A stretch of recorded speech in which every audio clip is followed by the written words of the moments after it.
के बकवाद करने वाले लोगों से मत मिलो, व्यर्थ के बकवाद करने वाले लोगों की तरफ मत देखो, ये क्या कह रहे हैं, क्या बोल रहे हैं। और तुम भी व्यर्थ का बकवाद मत करो। अपने समय को कीमती मान करके निरंतर प्रिया प्रीतम का नाम जप करो, उनके गुण लीला गाओ, उनकी सेवा में रहो। कभी प्रपंच की बातें, कभी प्रतिष्ठा का चिंतन, कभी नाना प्रकार के मान सम्मान का चिंतन, ये घुसने ना पावे हृदय में।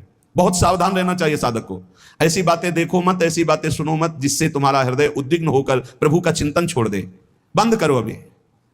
अन्य लोगों के संग का त्याग कर दो, जो भगवत विमुख वार्ता करते हैं, संत निंदा करते हैं, दूसरों की निंदा करते हैं। कुछ हाथ नहीं लगता, ये लोग दुर्गति को प्राप्त होने वाले हैं। भक्तन निंदा अति बुरी भूल करे जिन कोय, किए सुकृत बहु जन्म के छिन्न में दारे खोए। पर निंदा के किए ते नहीं आवत नहीं कछुआत, मूर्ख पर्वत पाप को ले चल अपने साथ। तो अलम कश्यापि संगत्या, ऐसा संग मत करो जिनके पास बैठने से भक्त निंदा, जन निंदा, भगवत निंदा हो। ऐसे से दूर रहो। अलम बंद कर दो ऐसे लोगों का संग। रात दिन हम श्यामा श्याम का नाम जप करेंगे, श्यामा श्याम के लीला गुण गाएंगे, श्यामा श्याम के ही धाम का शोभा का चिंतन करेंगे। जब तुम अपना जीवन श्यामा श्याम के चरणों में न्यौछावर कर दोगे तो पूरा भार श्यामा श्याम ले लेंगे और तुम्हारे हृदय में मस्ती आ जाएगी। जो ऐसा निश्चयी होता है, दृढ़ निश्चयी, उसके अंदर दृढ़ विश्वास, तो उसके हर समय भगवान की स्फूर्ति होती रहती है। भारी प्रतिकूलता में भी भगवान का सानिध्य अनुभव होता है। वो अनुकूलता में तो भगवान के दुलार को देखता है, लेकिन प्रतिकूलता में भगवान की विशेष कृपा को देखता है। ये संयोग, ये वियोग, संसार की ये द्वंद्वमयी वृत्तियां भक्तों के हृदय में नहीं चुभती। आए की हुज्जत नहीं, गए की तलाश नहीं, क्योंकि नित्य संयोग भगवत स्मृति के प्रभाव से प्रभु का रहता है। शोक, विषाद बहुत ध्यान देने योग्य विषय है। तभी लोगों को ऐसा लगता है कि ऐसा कैसे हो सकता है। भक्त के चरित्रों को जब सुनते तो लगता है ऐसा कैसे हो सकता है, ऐसी परिस्थिति में भी ऐसा कैसे हो सकता है। क्योंकि तुम मानसिक बुद्धि से युक्त हो और वो भागवतिक स्थिति से युक्त है, इसलिए तुम उसको पार पा ही नहीं सकते। जब तुम अपना जीवन श्यामा श्याम के चरणों में समर्पित कर देते हो हृदय से, फिर उनकी कृपा से सब विघ्न दूर हो जाते, एक अपार मस्ती रहती है। नहीं तो शोक, विषाद, दुख, क्लेश, कष्ट, संताप, भय, उद्वेग, ये सदैव सताते रहते हैं। इसी से डिप्रेशन होता है।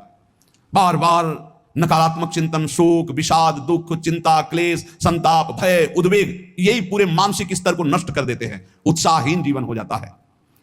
जब तुम श्यामा श्याम को समर्पित हो जाते हो तो ये सब प्रवेश भी नहीं करते, एक अपार मस्ती बनी रहती। अब क्या होगा? श्यामा श्याम जो करेंगे वही होगा। श्यामा श्याम पता नहीं कैसा करें, नहीं, वो सदैव मंगल भवन है, वो जो करते महामंगल होता है। यह निश्चय उपासक के हृदय में आ जाना चाहिए। इसलिए अपना सारा मन, सारी बुद्धि, सारा जीवन, प्रत्येक श्वास प्रभु को अर्पण कर दो। फिर देखो तुम निहाल हो जाओगे। दुख, शोक, विषाद, क्लेश, कष्ट, संताप, भय, उद्वेग, ये उसी को व्यापते हैं जिसने अपने जीवन को प्रभु के चरणों में अर्पित नहीं किया। इसलिए तुम अपना सारा मन, सारी बुद्धि, सारा जीवन, प्रत्येक श्वास केवल प्रभु को अर्पित कर दो। फिर देख लेना श्वास कैसे अर्पित की जाती है, राधा राधा राधा।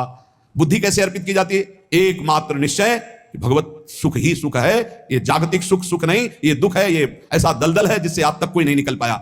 सारा मन, हम मन से केवल प्रभु का मनन करें। बार बार मन को संसार से हटा के नाम में, रूप में, लीला में, धाम में लगाएं। बहुत प्रसन्नता हो जाती है उस उपासक के हृदय में जो अपना मन बुद्धि प्रभु के चरणों में अर्पित कर देता। भगवान ने तो इसको बहुत उत्तम स्थिति बताया है कि मेरे से कभी वो अलग हो ही नहीं सकता यदि मन बुद्धि अर्पित कर दिया। मयि एव मन आधत्स्व मयि बुद्धिम निवेश है, तो निवश्य मयि एव अत ऊर्ध्वं न संशया। बिल्कुल संशय नहीं, वो मेरे में ही निवास करेगा जिसने मन और बुद्धि अपनी मेरे में अर्पित कर दी। बहुत प्रसन्नता रहेगी उस उपासक के जीवन में जो अपने आप को मन बुद्धि सहित प्रभु के चरणों में समर्पित कर दिया है।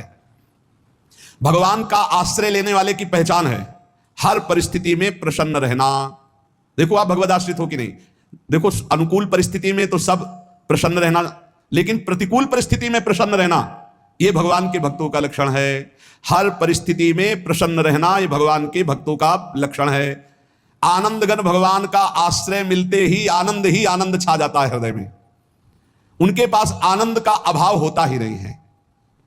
जैसे सूर्य का प्रकाश उदय होते ही सूर्य का प्रकाश संपूर्ण अंधकार को नष्ट कर देता है, ऐसे ही भगवान का संपूर्ण आश्रय लेते ही सब दुख, चिंता, शोक नष्ट हो जाते, आनंद ही आनंद।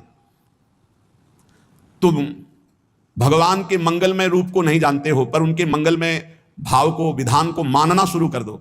जो भी होता है मंगल में होता है।